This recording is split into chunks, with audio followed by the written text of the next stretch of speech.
యావత్ ప్రపంచమునకు మనము చాటి చెప్పాల్సిన వర్తమానం ఏదనగా యేసుక్రీస్తు వారు మానవాళిని దేవుని సమాధానపరచువాడు, మానవుని సమాధానపరచువాడు, మానవుని మరొక మానవునితో సమాధానపరచువాడు, మానవుని ఈవెన్ తనతో కూడా సమాధానపరచువాడు. అది దేవుని రాజ్యం యొక్క క్యారెక్టర్.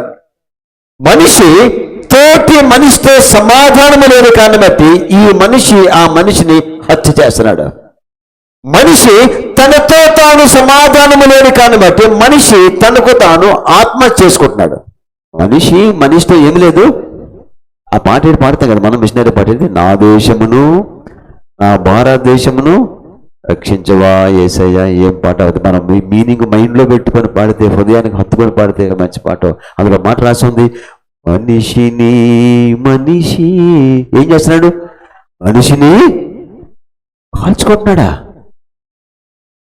భయంకరం. మనిషి తన తోటి మనిషితో సమాధానము లేకపోతే కాల్చుకుంటారు.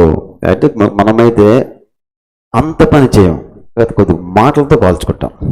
అత్త కోడల్ని, కోడలో అత్తని, మామల్ని, భార్య భర్తని, భర్త భార్యని ఏంతో కాల్చుకుంటాం, ఏతోనే. అది కూడా మంచిది కాదు. సమాధానం ఉండాలి. ఇప్పుడు మాట్లాడాను, సమాధాన పడుటకు వెంటాడుడి, సమాధానం కలుగుటకు ప్రయాసపడుడి. దేవుని రాజ్యమునకు వెళ్ళే వ్యక్తి, నేను వ్యక్తితో అసమాధానం పడితే, సపోజ్ నా భార్యతోనే, నా భర్తతోనే, నీ భర్తతోనే, ఇంట్లోనే అసమాధానం రేపే మాట్లాడుతూ ఉంటే ఎట్టుంటది? దేవుని రాజ్యము యొక్క గుణలక్షణాలకు ఏమవుతాం మనం చాలా దూరం పెట్టేసామన్నమాట. అసలు అంటే తగురు లేస్తే అది ఏంటిది?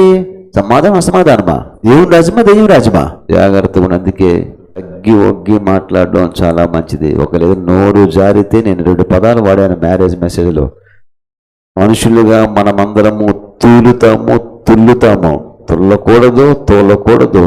ఇంట్లో కానీ బయట కానీ దినములు చాలా పెద్దవి.